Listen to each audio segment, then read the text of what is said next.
Bienvenue dans cette nouvelle vidéo. Aujourd'hui, deux super sacs pour la photo à moins de 60 €. C'est parti.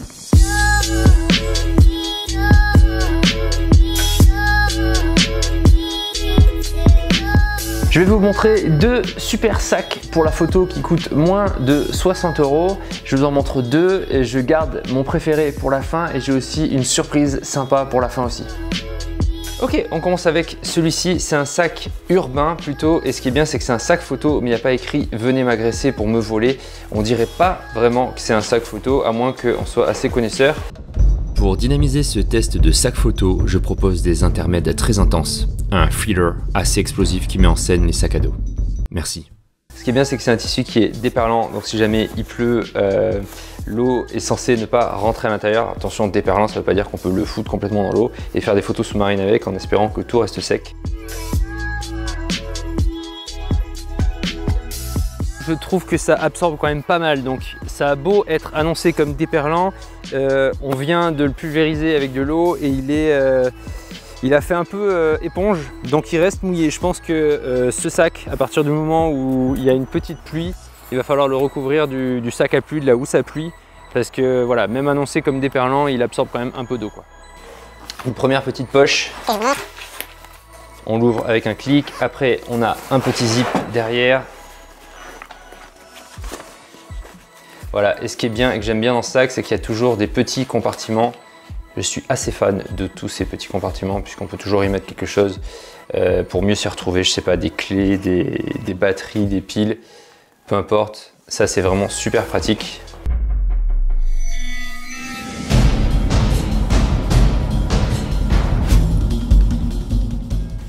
Quand on va sur le côté, ici, on a de quoi mettre une gourde ou un trépied. Alors si jamais vous avez jamais fait ça, je vous montre. Et au-dessus, on a, c'est là qu'on voit que c'est un bon sac photo bien pensé, on a le fameux clic qui permet de tenir tout ça. Quand on l'ouvre maintenant, on a un premier compartiment, donc des clics, derrière on a un zip. Ce zip là, il est super pratique, ça peut vous sauver la vie si à l'intérieur vous avez des choses qui sont précieuses et que vous courez, que vous bougez assez vite et que votre sac bouge avec vous, ça évite de tout faire tomber. Ça, c'est un premier compartiment qui est non photo. Même s'il est non photo, ce qui est bien, c'est qu'on a des petits filets ici. Donc on peut y mettre des batteries, on peut y mettre des piles, tout un tas de petites choses aussi qui nécessitent du rangement. Ce qui est bien, c'est qu'il y a ici une petite poche pour les ordinateurs portables. Et pourquoi c'est bien? Parce que là, on est sur le devant du sac. Et je trouve que c'est bien, moi, parce que souvent, quand on a l'ordinateur portable dans le dos, si jamais on est un peu plié au niveau du dos et que le sac se plie aussi, on va plier l'ordinateur portable. Et du coup, ça peut être dangereux. Je trouve que du coup, c'est assez astucieux d'avoir mis la poche pour l'ordinateur portable devant. Attention, c'est une poche pour un ordinateur portable de 11 pouces. Là où on voit que c'est bien pensé, je trouve, c'est que toutes les matières, ici, quand on touche comme ça, c'est tout rembourré. Donc ça veut dire qu'il y a de la protection pour le matériel et ça, pour un sac qui est quand même entrée de gamme, je trouve que c'est quand même pas mal.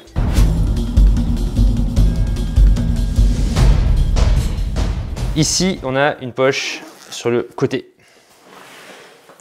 Une poche latérale, ça permet d'avoir une ouverture en étant debout et d'avoir accès à son matériel. Et ça, c'est vraiment très bien, c'est pas mal pensé là aussi. Donc, je garde le sac sur mon épaule droite et quand je le ramène comme ça, je peux avoir accès ici à l'intérieur en ouvrant. Et du coup, voilà, je peux récupérer mon objectif et tout un tas de choses que j'ai pu mettre dedans. On peut voir qu'ici, on a tout un tas de compartiments en mousse. C'est bien fait. C'est pas très grand. Eux le vendent comme pouvant accueillir un boîtier et 3 objectifs. Je pense qu'on est plus proche en disant un boîtier et 2 objectifs principaux ou alors peut-être 3 petits objectifs. Sur le côté, toujours les petites poches. Ça, très franchement, on n'a jamais assez de petites poches, vraiment. On peut y mettre toujours tout un tas de petites choses. Et pour moi, le petit plus que j'aime vraiment ici, c'est qu'en fait, en le retournant, eh ben, on a un accès au dos. Et ça, c'est bien. Parce que quand on l'ouvre, tada, on a son appareil photo. Et on a aussi l'accès à tous les compartiments avec la possibilité donc de mettre plusieurs objectifs. Alors comme j'ai dit, c'est pas des grands objectifs. Si j'en attache un ici,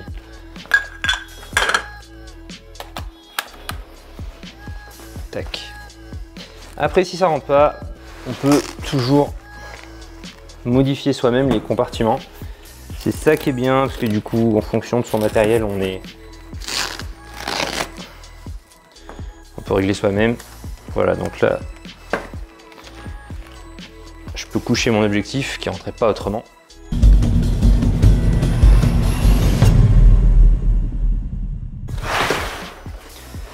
Je ne l'ai pas montré tout à l'heure, mais on a au-dessus du sac une poche. Là aussi, c'est parfait. En fait, au plus il y a de poches, généralement, au plus je suis content.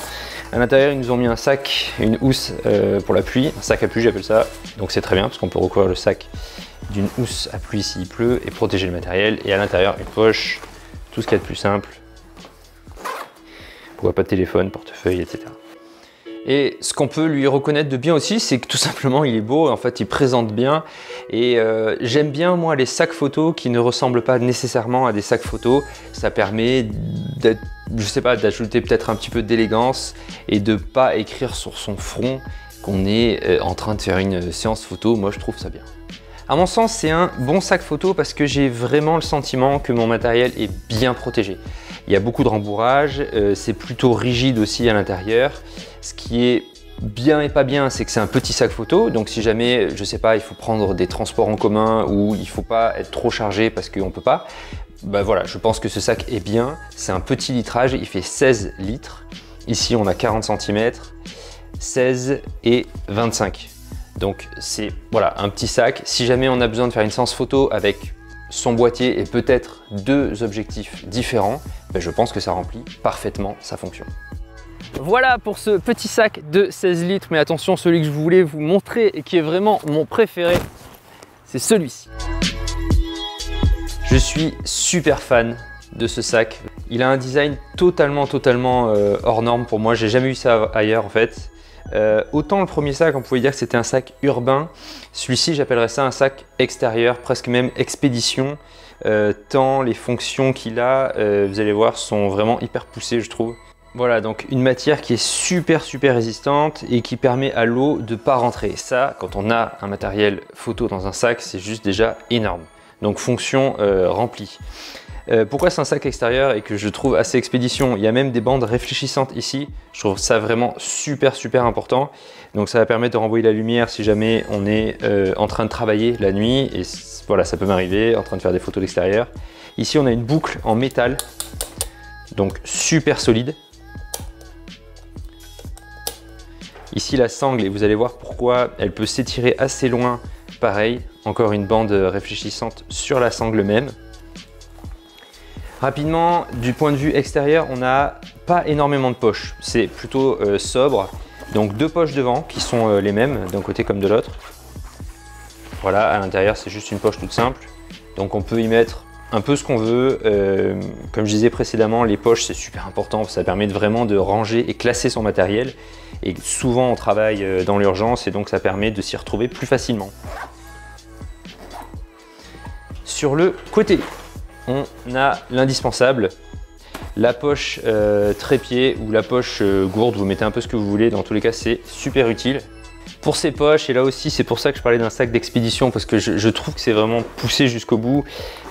On parle ici de protection RFID.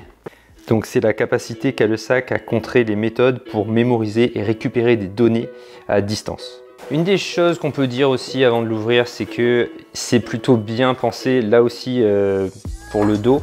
Les coussins qui sont là, franchement, épousent plutôt bien le dos. On peut le remplir sans avoir trop mal au dos. Bien entendu, ça reste quand même un dossier qui est souple, ce qui fait que si on a quelque chose de plutôt pointu à l'intérieur, il se peut qu'au bout d'un moment, en marchant pendant des heures, on le sente. Donc ça, il faut y penser. Après, là, on a des coussins. Donc c'est très respirant. Et là, derrière, on a un très gros rembourrage. Là aussi, super bien pensé pour les voyages. Là, on a une petite sangle. Et en fait, ça permet, quand vous avez des valises à roulettes, de sortir la poignée de la valise à roulettes et de mettre votre sac debout sur la valise à roulettes et parfaitement tenu, puisqu'il a sa propre sangle. Voilà, qui est utilisée pour cet effet. Et évidemment, quand on s'en sert pas, elle ne nous gêne pas puisqu'elle est ici contre le dos.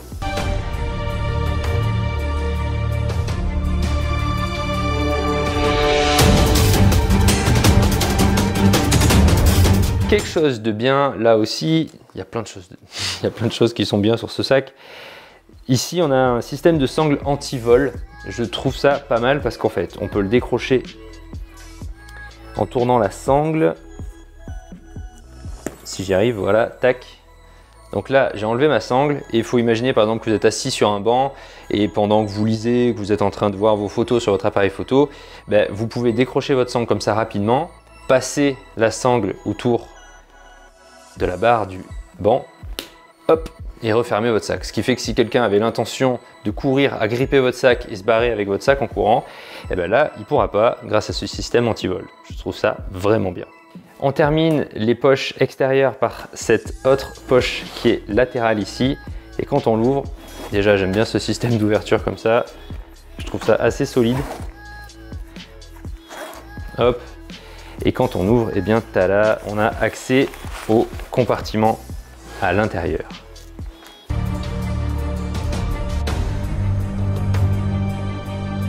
Quand on a ouvert son sac et qu'on a envie maintenant de ranger son matériel dans des compartiments, on a ceci qui est à part. Donc c'est à nous de organiser ça comme on veut. En gros, pour faire simple, c'est organisé comme un tiroir qu'on va tirer.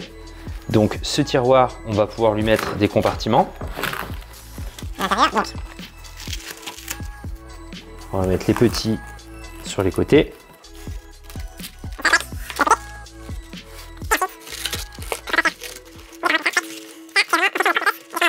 Donc là, on a le tiroir. Pour être sûr qu'il résiste, on a cette sangle qui va faire en sorte que normalement, avec un peu de pression, il reste rigide.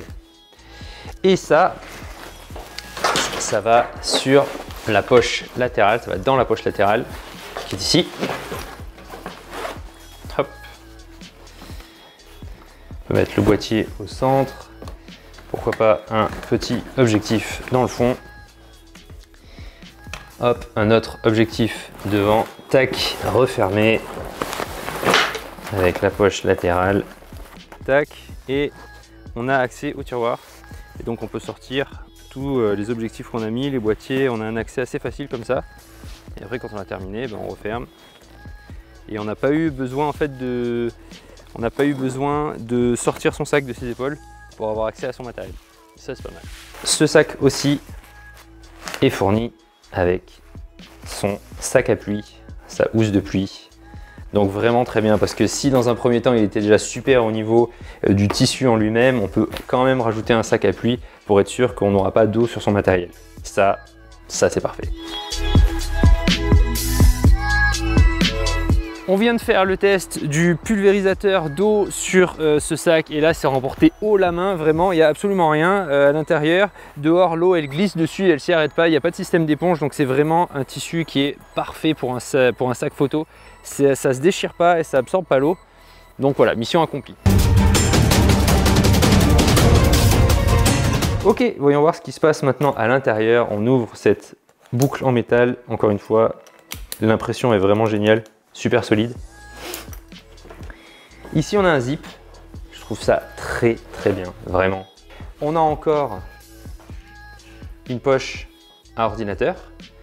Ok, la dernière chose qui me reste à poser, c'est qu'après avoir mis mes compartiments à l'intérieur comme ça, j'ai ceci qui est la séparation entre le haut et le bas du sac. C'est-à-dire que le bas, il y aura mon matériel photo avec des petits compartiments et le haut, pourquoi pas du matos photo aussi, mais séparé et protégé par cette bande de mousse. Il fait 21 litres. Quand il est totalement déplié, il fait 30 litres. Pour vous donner une idée, si moi j'ai une prestation où c'est un gros travail, je vais avoir besoin de 2 boîtiers et plusieurs objectifs, mon sac que je prends, il fait 45 litres. Et c'est vraiment le minimum que j'utiliserai si j'ai un gros travail à faire. Après, si c'est une séance photo où je sais que j'ai besoin de 1 boîtier et peut-être 2 ou 3 objectifs, ça convient parfaitement. Il peut pleuvoir beaucoup. Je sais que mon matériel restera sec et qu'il est bien protégé avec tous les compartiments et le rembourrage. Ce qui moi me plaît, c'est que souvent quand je charge mon sac, je me rends compte qu'il y a plus que prévu.